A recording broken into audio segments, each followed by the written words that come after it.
Welcome to Power, People and Planet. I'm Kumi Naidoo, and I want this podcast to break the definition of who is an activist. We have defined an activist as a person who works full-time for an NGO, trade union, and faith organization, and so on. We have to understand that that's an inadequate definition in this moment of history. Pessimism is a luxury we simply cannot afford. One of the key challenges that we face is that we are called upon to mobilize the largest ever level of popular participation and mobilization. And to do that, we'll need to rethink who is an activist.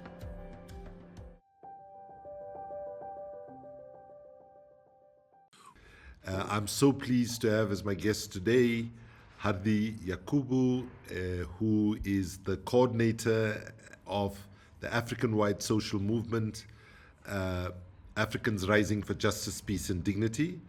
So I was the founding director and board chair in the early stages as a volunteer from 2016 to 2018.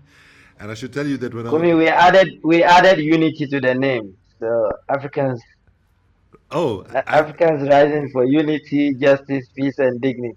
Okay, good. As you're making the point, that I was about to make, which is when I was going to Amnesty, they were telling me, "Oh, I think you're leaving a bit too early. You've only been here for 2 years, and you did it, And then I said, "No, we have to have faith in young people." And then Kumba Toure and Mohamed Lamin Sadikin, who led for the first 5 years. And now, Hardi, you've been there for 3 years already? 2 years. Yeah, almost 3 years. And I just have to say, and folks, I guarantee you, I'm not being just modest here. They've done 1,000 times better job than I could have done if I had stayed. So it's with great, great pleasure that I invite Hardi to our conversation. Hardi, I'd just love you to take a few minutes to just share your journey from growing up in Ghana, your childhood, and into the role that you're currently playing. How did that journey transpire for you? Thank you very much, Kumi. And yes, I, I want to begin by also acknowledging that just what a privilege and pleasure it is to be speaking with you. Thank you. This is a very I mean, you have pioneered a lot of initiatives that have inspired so much, and you do that almost invisibly, and it looks like that's what you actually desire. That's actually by design. It's by design to be invisible. Yeah. It's a remarkable trait that I think if we had that in leadership across the continent, we wouldn't be where we are today, as a matter of fact. And we are very proud to say that what you started has grown in leaps and bounds. We are still building, honestly, and there's still a lot of things that we have to put in place. But yeah, we can say that we've not disappointed. Um, I uh, I don't actually know exactly the point when I began, or I can say that I began to be an activist. I'm not very sure. What I do remember um, was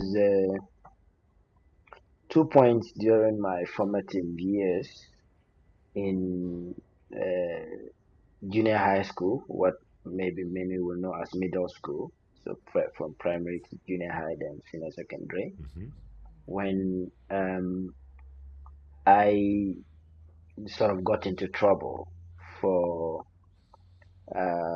standing up to a teacher who was basically being unfair in some sense. This was our math teacher who I don't remember exactly what it is that he did, but I obviously stood up and did not let it go, and I got into trouble because he.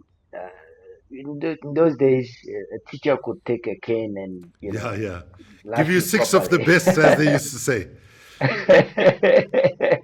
Yeah, so he gave it to me, and then basically told me that I shouldn't I shouldn't always be the one to, or think that I can be the one to save the rest. And I didn't actually grasp the meaning of what that meant at that age. I just saw it as a punishment for getting into trouble for maybe not speaking in the way that a teacher would want. And then years later, when I was in secondary school, I became the senior prefect of the senior secondary school, and I didn't want the position. Um, I just wanted to be like, I didn't want the position. And apparently there was consensus amongst not only the students, my colleagues and juniors and everybody, but also actually among the teachers, that I was supposed to be the senior prefect, and I didn't want it, so I did not even apply. To be honest, I did not apply to be it. And when they not knowing they had given an allowance and extended the date, expecting that I would bring my application. And when that elapsed, emissaries came to me, um, tried to talk me into it, and I just didn't want it. So on the day of the vetting, um, I had I had stayed home because I knew I had nothing to do with the vetting, and there was not going to be class anyway because they are vetting the people who are vying to be prefects in the school, and I have nothing. So I stayed home. And by the way, I was a notorious late comer to school because I would often study late into the night and then just sleep freely, till late sometime in the morning. So whereas people would be in class by 7:30, I'll probably get to school by 9 or thereabouts, and I would often be in trouble with teachers. Because I found it more useful what I was able to study on my own, than most of the early morning classes. So when I later decided to go to school, and on the vetting day, I got there, and it's like everything had been frozen just to make sure that, because they had been looking for me all over. Is this boy, and I was nowhere to be found. I was sleeping actually, and so when I got there, um, they quickly summoned me to the staff room and were asking me all manner of questions. How come your application letter has not come? I said, "Well, I'm not interested in this. Why should I? Why should my application letter came?" And so back and forth, back and forth, back and forth, until a very close friend of mine, who is now deceased, sadly, who had applied to be the senior prefect, came to me and said, "Hadi, it's obvious that um, you are the right person for this thing, and everybody really wants you to be it. I learned that you have not applied. That's why I applied. Because of what I'm seeing, I think you should put in an application." I said, "No, I'm not interested in this thing. I don't. I just Everybody should just leave me alone." So We had back and forth. You know, best friends have a way with you that when everybody has failed to convince you, they have a way. So later I said, okay, fine, but I don't have time to write the application. He said, oh, no problem. I've already drafted it, so I'll just submit. I'll just submit it on your behalf. So that's what he did, and then of course the rest is history. Um, so during that period, something happened, and it sort of has remained with me. There was a case with one of our colleagues. Um, Aditi, I'm going to just with interrupt you to hold that thought. Just for those people mhm, who are mhm, younger today, they might be wondering yes. what is a prefect and so on, because we don't have that system in many places any longer. Anymore. So I would tell it from my experience here in South Africa. When I Yeah, was growing yeah, up, the teacher responsible for every class would appoint what they called a monitor. So you had like, yes, a monitor. and then you had for the school as a whole, you'd have a head prefect, a deputy prefect, or a Yes, senior prefect, as they yes, call it, and then you'd have normal yes, prefects. And I can tell you, yes. one of the reasons why, Same. one of the reasons you were smart not to want to do it, is that generally part of the role of a prefect was you had to snitch on the other kids, right, when they were badly behaved.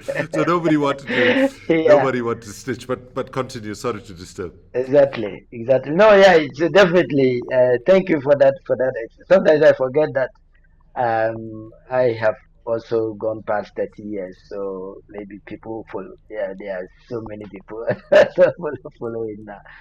Yeah, but that's basically the same system. So we had a senior prefect and other prefects, and I was tipped to be the senior prefect. So the story I was narrating now during that time, one of the pivotal things was when we got into issues with the police. Apparently a colleague of ours had an issue with somebody in town, and the police, they don't do any investigation. But because they just heard that a student, at that time we didn't have a very good reputation as students. So once he heard that, the policeman heard that it was a student from the senior high school, he immediately jumped into conclusion and then arrested this guy. The facts did not implicate the guy in any wrongdoing whatsoever, but he was arrested anyway. And then, so I think these were early days of solidarity. I didn't quite know what it was, but we basically just charged and said that we're not going to allow him to go down. And the police could not. Yeah, we rebelled. Um, we had so many of the students were very angry. So I just stood up and said, guys, let's go.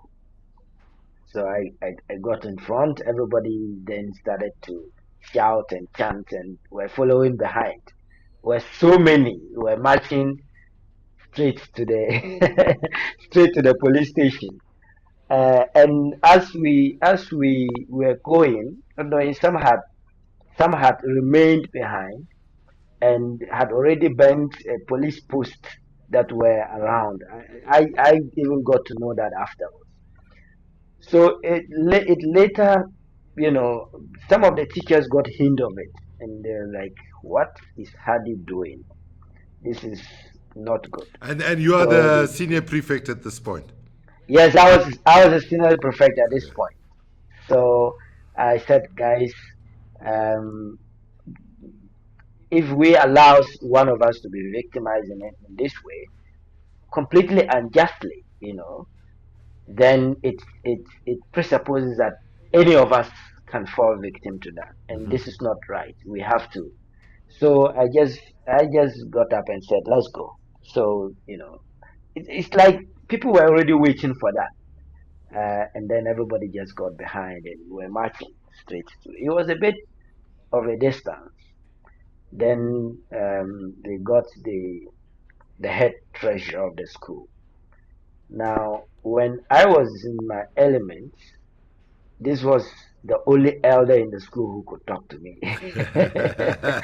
Not even the headmaster could because he had tried and he couldn't succeed. So they got him because I don't know, he happened to strike me as somebody who was level-headed and who was fair.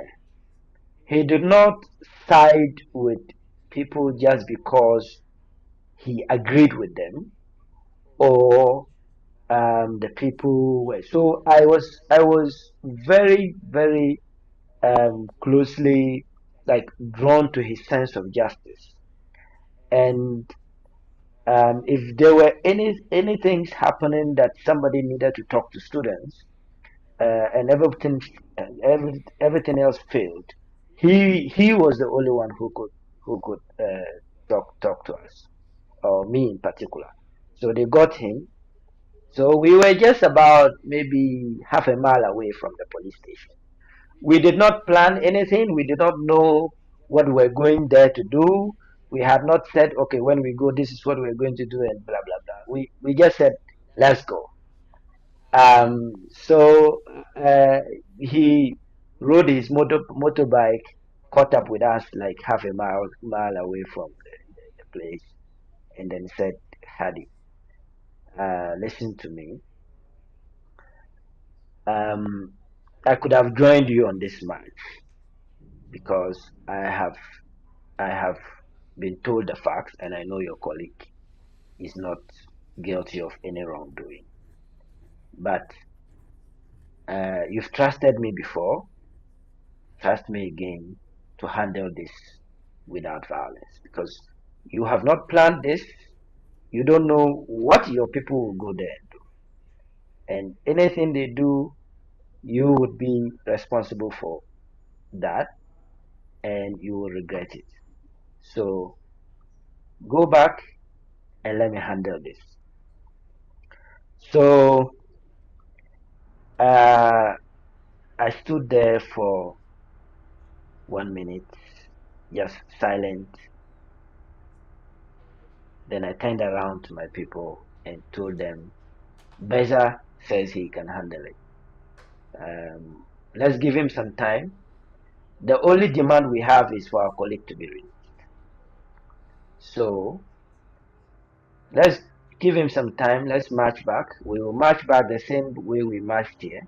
By the time we get back to campus, we want our colleague released. And If not, you we don't will come back. succeed? Yes. So after we had turned back, he went straight to the police station, and then I don't know what he did. I'm sure he must have used the mobilization that we did as a sort of bargaining chip, So Ardi, and then he came back to the school with the guy. so Ardi, before we fast track to your current work, I just want to share that it was very interesting for me to hear this because there's lots of common experiences we've had. So my first Mm, trigger was the school principal when we did a fundraising activity in the school.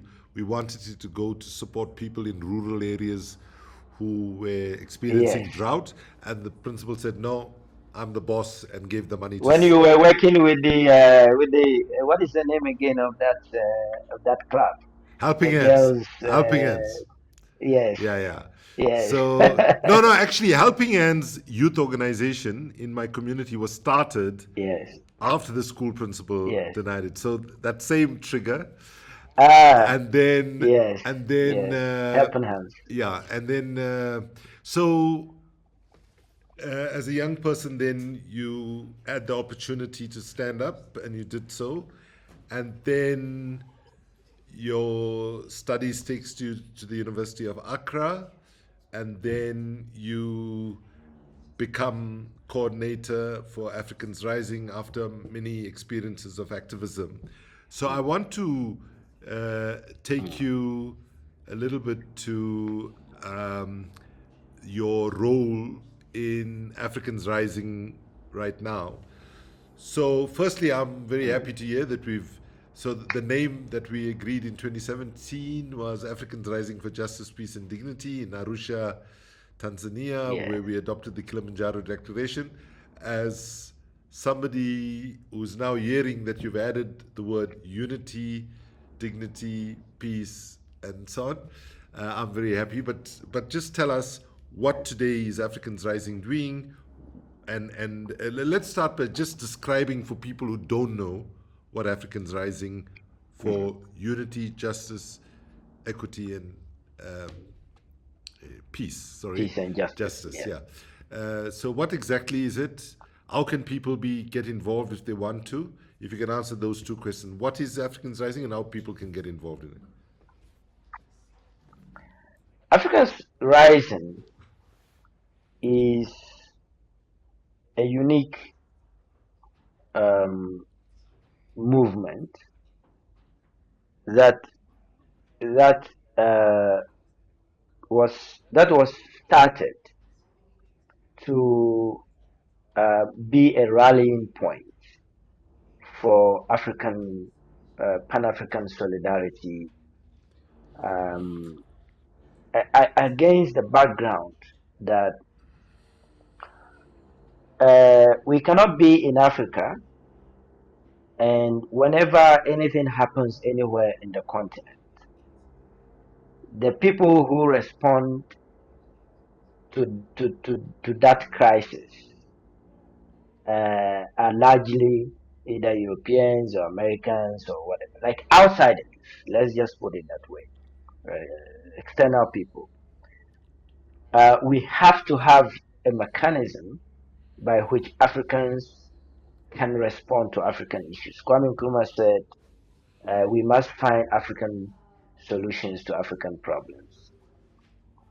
Um, and then also regarding the idea that, when we talk about, I think at that time there was that narrative of Africa rising, Yeah. But basically that was a GDP. pushed by Western That media. was all about Yeah, GDP. which was based basically on GDP, economic growth, and so the analysis around that, in terms of, okay, when you say Africa is rising, and your main yardstick for saying that is just GDP growth, high economic, I think 6 out of 10 countries, highest growing economies in the world were in Africa. But then the interrogation of that narrative was necessary because I mean, like when you ask the question, who is who owns and controls the levers or the drivers of the growth? Because the drivers of the growth were mainly commodities, oil, gold, diamond, bauxite, blah blah. So who owns and controls it? Basically, not Africans.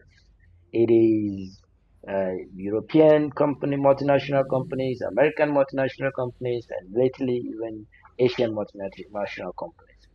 So it is erroneous to say that Africa is rising based on this yardstick alone.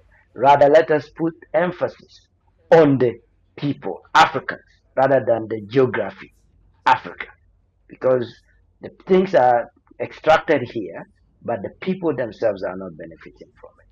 So this is the idea that Africans, and all now and then we have to we have to continue correcting people. Some people see Africans rising and they say Africa Yeah, rising, yeah. and you have to always correct people that it is not Africa rising, it is Africans rising. Our emphasis is on the people, and this is crucial because that is why this is not an NGO. This is a movement. So it is a movement uh, of people, organizations, African peoples, both in the continent and the diaspora, which is mobilizing and organizing people for unity, justice, peace, and dignity. These things are very important. The Africans Rising is founded based on the vision expressed in the Kilimanjaro Declaration, meant to ensure that we build the Africa that we want for ourselves. So, as a movement, our emphasis is on membership, people. So, one of the things that has changed a lot from 2017 is that the membership has grown from 271 to as of the end of 2014 over 40,000 members, So did you say both 2014 or individual 2024? and organizations. Did you say 2014? 2024, 2024. from 2024. That's fantastic. That's Yes, amazing. as of the end of 2024, we have over 40,000 memberships. So it has grown. Also, the mandate in 2022 was revised. So the Kilimanjaro Declaration, we now have the Kilimanjaro Declaration 2.0, and three other pillars were added to the initial five pillars that were agreed. Just remind us So what now were we have eight the pillars. initial five pillars and what are the three additions? The initial five pillars were civic space, climate and ecological justice, gender justice, ethical governance, and then lastly, economic and socio-economic well-being. So these were the five pillars. Now, the three pillars that were added in the last assembly were anti-slavery and anti-discrimination in all its forms, reparative justice, and then borderless Africa, advancing African unity and borderless Africa. So free movement, one currency, one passport. It's now a pillar of African stride. So what we are uh, pushing for is a united Africa that guarantees justice, peace, and dignity for all Africans everywhere. Basically, how can people get involved? We have a membership database system right now, and people can easily sign up online and be members. If you go to Africans Rising website, it's just africansrising.org. The first thing you see is join us, and then once you click it, it will open the link for you. You put in your details. Once you submit, first you'll be welcomed, and then we have somebody called the membership organizer who would then contact you to schedule orientation. So we have an orientation process, so that when you come in, you know what we are about, and if you want to stay, you do that. If you do not want, it's fine. We are also deploying what we call the membership volunteers, movement building volunteers across the continent. Because one of the things that we want to push ahead with is to add organizing to mobilizing. So the point of course, we have mobilizing capacity because of our memberships, where if there is a solidarity event that needs to happen, we can mobilize other people across the continent, show solidarity. But in order to move to where we want to be, mobilization alone is not enough. We have to organize.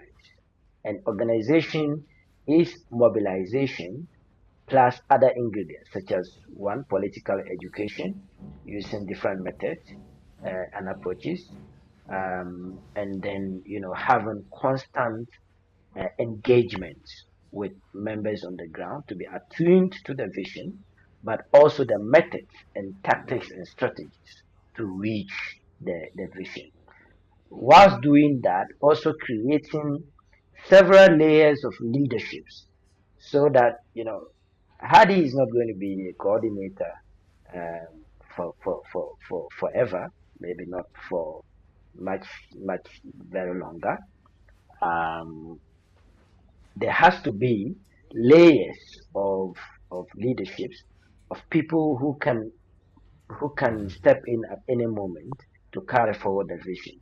In any case, the leadership of the movement must not necessarily stay with the CC or the secretariat. The The CC, leadership by the ought to way, be is a non-bureauc- something like the board. non-bureaucratic Yeah. term for the board. Poor Hardi, I hope you can live with it. I can't tell you how much of fights and discussions we had not to have the term board. So the CC stands for Coordinating Collective, which Coordinating. is elected by Exactly. the members through a balloting process and so on. Yes. So the CC is the Coordinating Yes. Collective, but it's effectively the board or steering committee. Sorry to Yes. interrupt. Keep Yes. going. No, that is okay. That is okay. And the reason we are taking these initiatives is because we find ourselves at this moment in a very crucial time. It is a time that presents both risk and opportunity. Opportunity because a lot of the things that activists and scholars like yourself have said over and over and over again in the past have seemed very alien to people. What are these guys talking about? You're talking about a global system that is big. You're talking about fascism and racism and all manner of these things. What is that you're talking about?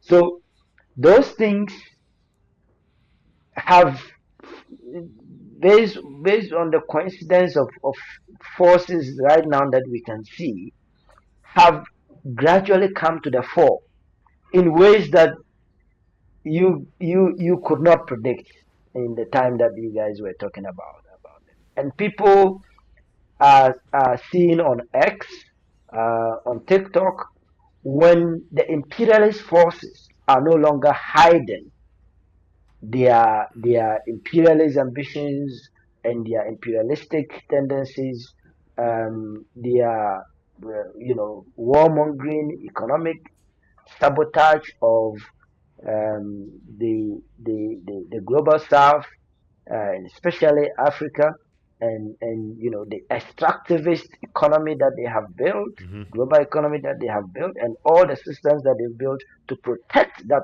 extractivist economy, that has led us to a point where the there is a climate catastrophe that is about to consume us all. Um, these things, there is still work to be done, but the basics of the tendencies, and the pillars of that system are maybe not crumbling, but are becoming clearer and clearer to people who doubted, and call these things, and who doubted when these things were being, talked about. And there's a realization. I mean, and this is where the opportunity is, that we need to be able to seize the moment in all these crises, crisscrossing political, economic, social, and whatever crisis that is ongoing. Be able to seize the moment, and not basically rush into reaction, but to sit down and design what the alternative system that is pro people, that is anti-imperialist, that is not based on extractivism, but that is based on the sustenance of community living, the provision of the basics of life to everybody. The world has enough for everybody that lives in it. There is enough in the earth, but the kind of economic models that have led us to this stage have made it virtually impossible for people to be able to afford the basics of life. So these things are coming to the fore in ways that I think present an opportunity. The risk, however, is that if we do not move in this systems-based, systematic, um, proactive, and people-centered manner, it could take us another 200 years. Maybe I'm exaggerating, but certainly not less than a century to get that opportunity again. Because in crisis, oppressive systems have ways of reinventing themselves, and getting power and consolidating themselves with power, new forms of power. Thank you so very much for your time. This podcast, Power People and Planet, was initiated in partnership with the Green Economy Coalition. We are now in the third series. So let me just say, like, share, and subscribe.